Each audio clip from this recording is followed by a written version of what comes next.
at ang uniformeng kupas na may bahid ng dahas. Dudublihin ko sahod nyo, wag na kayo lumihis ng landas. Hulihin nyo mga gumagawa ng masama, kahit pangalan ko nakataya. Akong bahala sa kaso nyo, basta kayo ang nasa tama. Pero ano ang isinukli? Bakit kayo nagpunyagi? Pinakain nyo sa mga estranghero ang 80 na lolo'y parang may mali. Pagkatapos angat ang inyong moral na dating mabababa. Grabe ang isinukli, parang dumuot ng tae.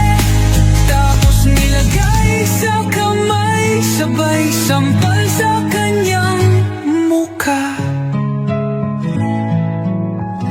Mahal ko ang Pilipinas, di ako papaapi.